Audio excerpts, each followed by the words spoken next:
อันนี้นี่เป็นทางไก่บ่ไล่ซื้อมาบ่นี่หรือว่าในใดอันเซลอยู่นี่ยังบ่ทันได้ซื้อยังบ่ทันได้ซื้อเอาไก่ไม่ใช่นี่นะไก่ข้าเจ้าไก่ข้าเจ้าเดี๋ยวอันลุงเห็นนั่นน่ะเฮ็ดยังนั่นน่ะขอไก่เอาไผเฮ็ดนางลุงกับนาบาวอ๋อเพิ่นเฮ็ดเตรียมไว้เลยเพราะฮู้ว่าทางบ่ไล่สิซื้อไก่มาให้เลี้ยงได้เตรียมข้อไก่ไว้โน่แต่มีแต่ว่าซื้อสังกะสีมามุงเนาะซื้อสังกะสีมามุงแล้วก็ผักกระจัดมาขั่นแม่นบ่ล่ะแม่นแล้วก็เฮ็ดทางมันเข้าพี่น้องเอ้ยว่าง่ายๆก็คือทางพ่อลุงน้องกับอ้ายเพิ่นมาเฮ็ดเตรียมไว้แล้วโอ้เอาไม้ยังแน่นยังหนาเลยพี่น้องเอ้ยก็นึกว่าสิย้ายครัวใหม่เด้บ่แม่นว่าอย่างนี้คือนึกว่าสิอันว่าย้ายทะเบียนบ้านใหม่พี่น้องเนาะโอ้ไม่แล้วเอามาเฮ็ดบึกยังแน่นเลยโอ้ยบ่ไล่อย่าตัวน้องหัวเด้อตัวมานี่ถึกด่าแท้ๆแล้วมุ้ยมงอยู่พุ่นแล้วพี่น้องเอ้ยเพิ่นเตรียมไว้เรียบร้อยแล้วพุ่นน่ะ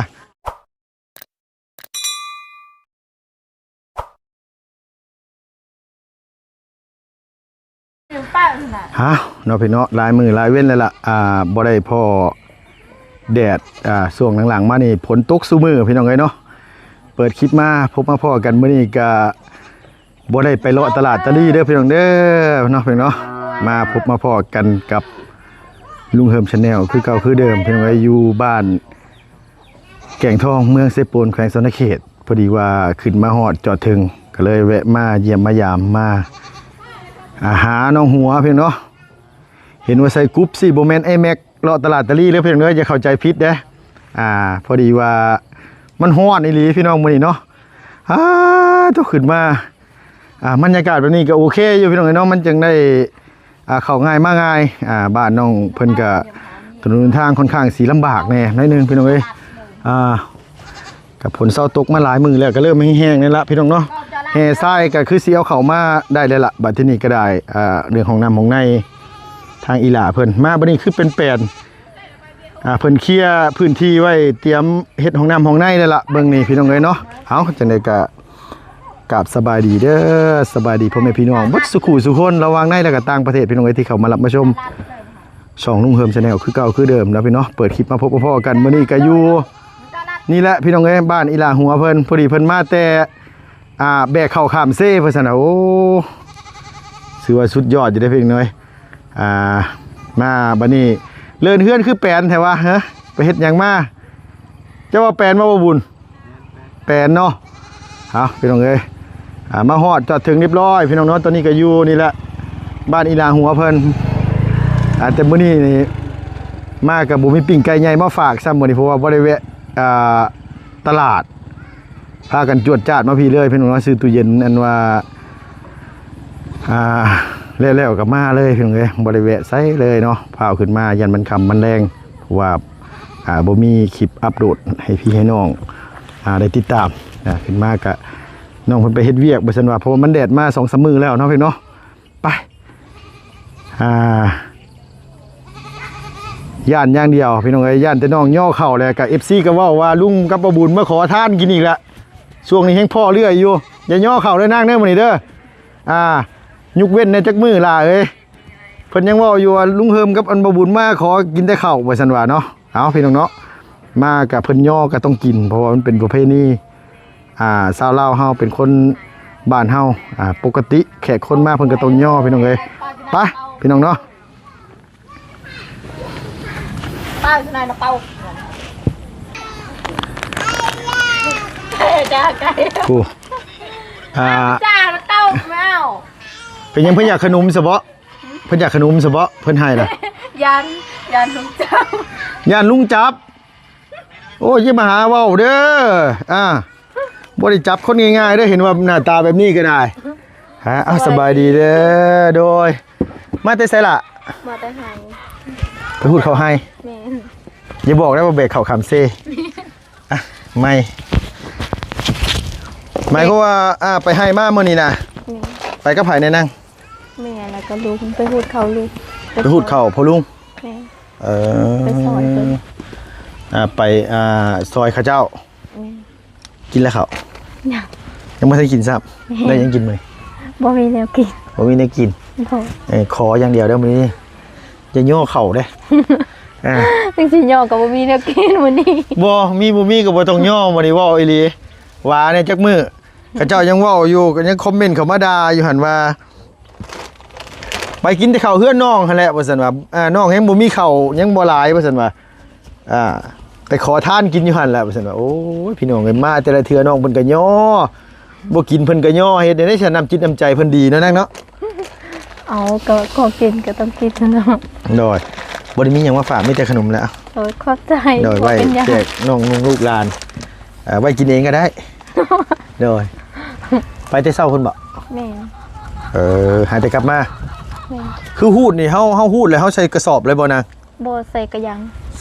หูดใส่กระยาง แม่ เต็มยางแล้วก็มาเทใส่กระสอบ แม่ เต็มสอบแล้วก็คือมัดแล้วก็เอาใส่เรือข้ามมา แม่ต้องในแบกอีก ต้องแบกลงมาแต่ผู้ แม่ กว่าสิฮอดเรือ คือบ่แบกข้ามน้ำเลยคันว่าอันใดก็ได้ เอาน้ำมันขึ้นเนาะ น้ำมันเลิก แม่ น้ำบุกๆเลยบ่เฮยอยู่เซ มันยังเลิกดู ยังหลายอยู่น้ำใสแล้วบ่นั่งยังขุ่นอยู่ ยังคุณ หมายความว่าคือตอนนี้ก็คือไปตักน้ำเซก็ยังขุ่นคือเก่า แม่โอ้กินบ่ได้ใส่ก็บ่ได้ เพราะว่าฝนตกหันแต่เช้าใหม่เนาะนางนอนจักมือมันจังเช้าล่ะแบบว่ามันเช้าขุ่น โอ้ยโดน โดนเนาะ ใช่ บอกง่ายๆก็คือแบบเป็นอาทิตย์2 อาทิตย์พุ่นนั้นเนาะบางเทื่อบ่ตกทั้งเฮาแต่ตกทั้งเวียดพุ่นก็ขุ่นคือเก่ามันบ่ แม่ ครับ ยามนี้มันสิขุ่นตลอดยามเดือน3เดือน4พุ่นแหละจึงดี บอกง่ายๆก็คือหน้าหนาวไปแล้วก็เริ่มใสได้มาแล้ว แม่ บอกง่ายก็คือตอนนี้นี่คือใส่บ่ได้ แม่ เอาตัวอาบน้ำนี่ใช่ น้ำเสียนะ ยังไปอาบน้ำเซ่เก่า แม่ บ่คิดนักบ่เฮ้ยเวลาเฮาสิแปรงฟันอีหยังสินะแบบเฮ้ยแบบ มันก็นักแต่ให้ได้บ่มีน้ำใส แต่ว่ามันก็ต้องจำเป็นเนาะ แห่งลาย พอง่ายๆก็คือมันดีกเลี่ยงบ่ได้เฮาบ่มีน้ำใส่หั่นเด้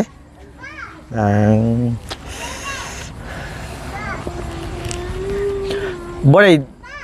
คือแบบว่าไปให้นี่บ่ได้เตรียมข้าวไปบ่นางบ่เอาข้าวไปกินอีหยังอยู่ให้เลยนะบ่ ถือไป ถือไป มีแนวกิน ถือไปแต่บ่มีแนวกิน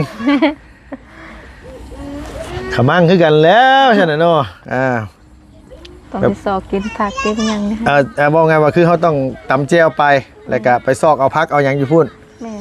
สิต้มสิลวกก็อยู่ในไห้พุ่นเนาะแล้วเลยบ่อันว่านี่พูดเขาให้นะ แล้วอ๋อพอลุงกันเฮือนที่ว่านี่บ่ แม่ น้ำกินนี่เบิดแล้วบ่ล่ะ ยังสำนี้ ยังหาแปลก อ๋อยังหาแพกเห็นพี่น้อง FC เพิ่นถามมานะพี่น้องเพราะว่าเพิ่นก็เป็นห่วงช่วงนี้ก็ฝนตกเพิ่นว่าน้ำเฮือนอันว่าน้องหัวเบิดแล้วบ่เพิ่นว่าทีมงานเข้าไปก็ซื้อไปฝากน้องนี่เด้อเพิ่นว่าเพิ่นก็เป็นห่วงเป็นใยหลายนะพี่น้องเอ้ยแต่ส่วนหลายก็มีแต่ผู้บ่าวดอกมันเป็นห่วงหั่นน่ะสิ่งแรกติดต่อมาก็มีแต่ขอFacebook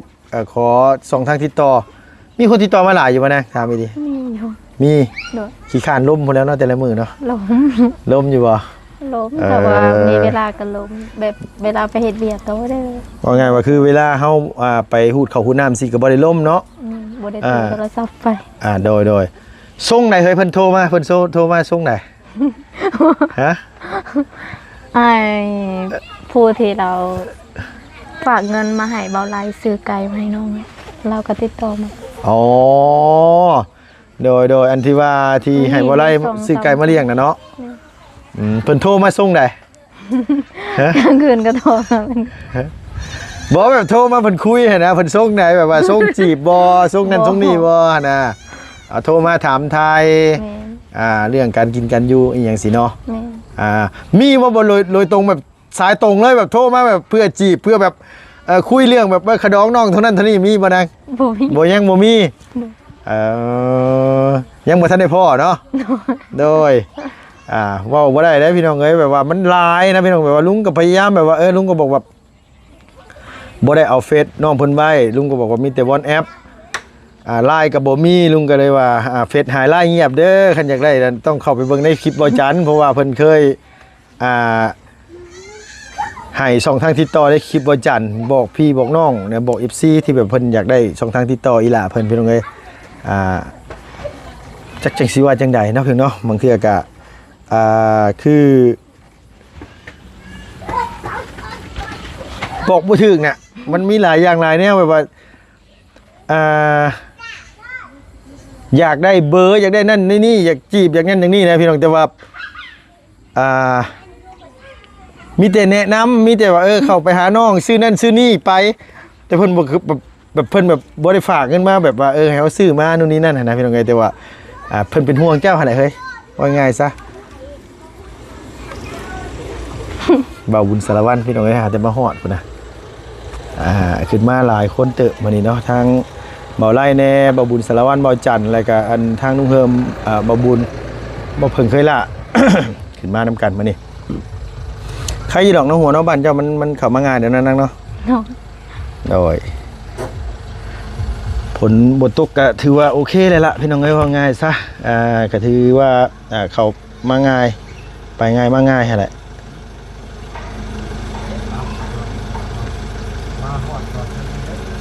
ฝุ่นมาฮอดเลยครับใส่เลยอวบๆเลยเนาะเจ้าอย่าท่วงนะข่อยมาทำกันข่อยยังไม่ใช่ท่วงยังเถื่ออยู่โดยสบายดีเมนบ่นี่เมนอะไรบ่เมนบ่เมนบ่นี่ที่บอกเนาะไปบอกกันแล้วมีคนคงดีกับบอกกันเมื่อยกำลังเมื่อยอยู่พี่น้องไอ้คนหิวเข่าเด้บอกยังบ่เป็นตอนนี้นะแม่นบ่นะหิวเข่าแล้วบอกยังบ่ออกคือแบบว่าไปนี่แบบว่า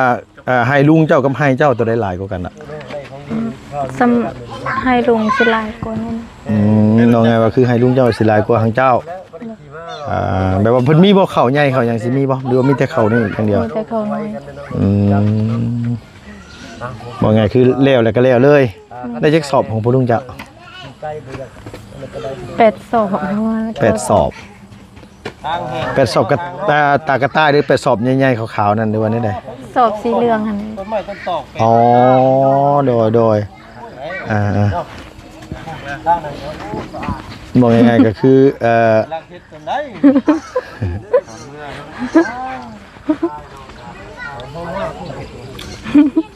ไพ่เป็นคนเฮ็ดนี่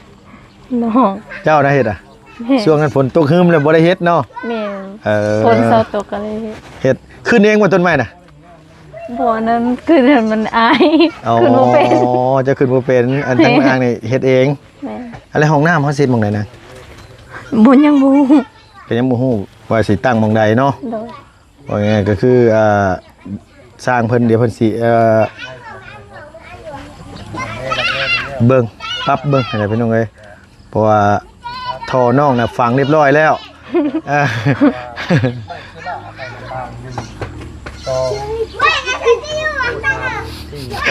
โอ้ยคนไปบ่เป็นพี่น้องก็บ่เพิ่งเดี๋ยวมานี่อีหล่ะมานี่แน่ลุกมาแน่อันนี้นี่เป็นทางไก่บ่ไล่ซื้อมาบ่นี่หรือว่าได้ใดอันเซลอยู่นี่ยังบ่ทันได้ซื้อเอาไก่ไว้ซะนี่นะไก่เขาเจ้าเดี๋ยวอันลุงเห็นนั่นน่ะเฮ็ดยังนั่นน่ะขอไก่เอาไผเฮ็ดนางลุงกับนาบาวอ๋อเพิ่นเฮ็ดเตรียมไว้เลยเพราะฮู้ว่าทางบ่ไล่สิซื้อไก่มาให้เลี้ยงได้เตรียมข้อไก่ไว้โน่แต่มีแต่ว่าซื้อสังกะสีมามุงเนาะซื้อสังกะสีมามุงแล้วก็ผักกระจัดมาขัดแม่นบ่ล่ะแม่นแล้วก็เฮ็ดทางมันเข้าพี่น้องเอ้ยว่าง่ายๆก็คือทางพ่อลุงน้องกับอ้ายเพิ่นมาเฮ็ดเตรียมไว้แล้วโอ้เอาไม้ยังแน่นยังหนาเลยพี่น้องเอ้ยก็นึกว่าสิย้ายครัวใหม่เด้บ่แม่นว่าอย่างนี้คือนึกว่าสิอันว่าย้ายทะเบียนบ้านใหม่พี่น้องเนาะโอ้ไม่แล้วเอามาเฮ็ดบึกยังแน่นเลยโอ้ยบ่ไล่อย่าตัวน้องหัวเด้อตัวมานี่ถึกด่าแท้ๆละมุ้ยหมองอยู่พุ่นแล้วพี่น้องเอ้ยเพิ่นเตรียมไว้เรียบร้อยแล้วพุ่นน่ะต้นยังนางอันนี้น่ะบ่ฮู้เพิ่นคือบ่เอาลงมันกินหมากได้บ่กินบ่ได้อันนี้เด้ซะบ่ได้ปลูกเอาห่มมาซื้อแม่นจังนั้นมันใหญ่มากเวลาฝนตกฝนลงมาน้ำมันท่วมหากมันสิบ่วีใส่เฮือนบ่เฮ้ย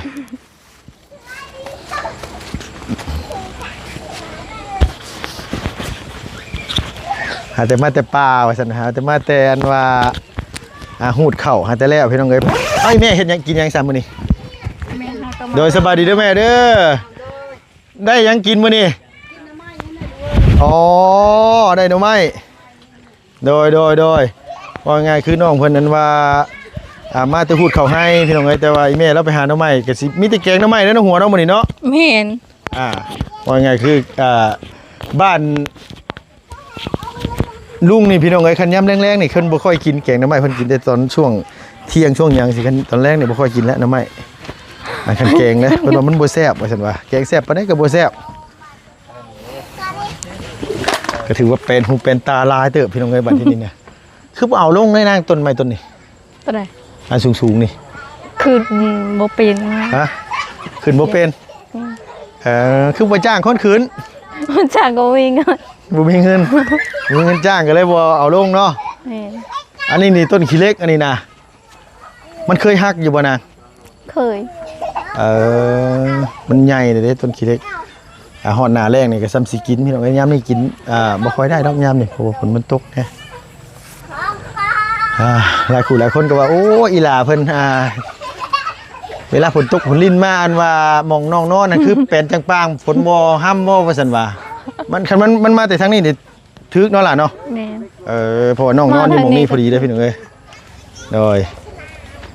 มีบ่เคยมีบ่นอนอยู่ดีๆเลยเพราะว่าเอามือนิ้วไปแย่อยู่เอิ้นจังได๋ก็บ่ตื่นสินะ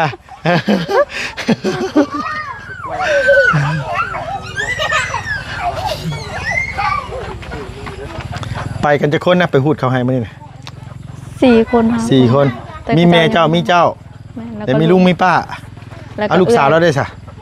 ลูกสาวเราเอาผัวอะไรเรียกนะเฮ็ดงานดองมื้อนั้นเด้ บ่แม่นอีกคนนึงน่ะบ่แม่นลูกสาวเราบ่ใช่คนที่แบบว่าอันตำอันว่าเขาเบื่อซอยมื้อนั้นน่ะ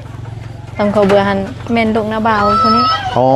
ลูกน้าบ่าวเจ้าน่ะเนาะบ่แม่นลูกลุงเนาะ อันได้ผู้นั้นค่ะ อ๋อโดยนึกว่าเราไปเวียงไงยังไม่ได้ไปติ ยัง โอ้โหโดยแล้วเพิ่นสิขึ้นไปเวียงอยู่บ่ ยังบ่ฮู้ บ่ฮู้แต่เจ้าได้ซั่นน่ะ ยังบ่ฮู้คือกัน ยังบ่ฮู้คือกัน โด เลยลงน้ำข้างในแล้วก่อนแม่นบ่นาง โด แล้วน้องจะลงมาเมื่อไหร่ก่อนล่ะ เดือน12 เดือน โด 12มื้อนี่ออกพรรษาเดือน11แล้วอีกประมาณเดือน2เดือนเนาะ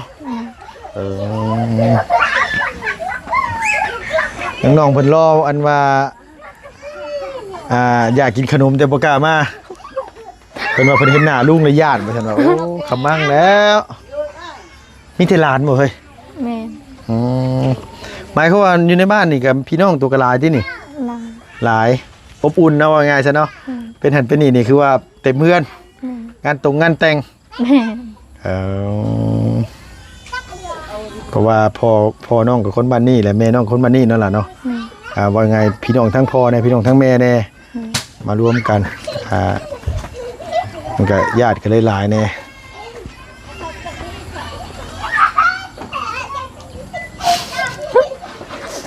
หัวอย่างเฮ้ย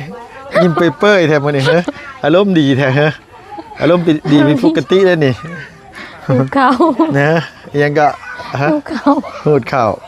อารมณ์ดีได้หูดเข่าดีนะ หูเขา อ๋อโดย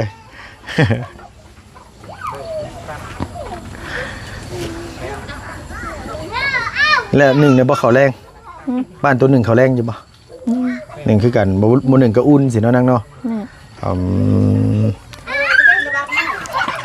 คอยละไม่เปลือกเอาให้เราก็ยังเขา อีแม่ว่าจังไง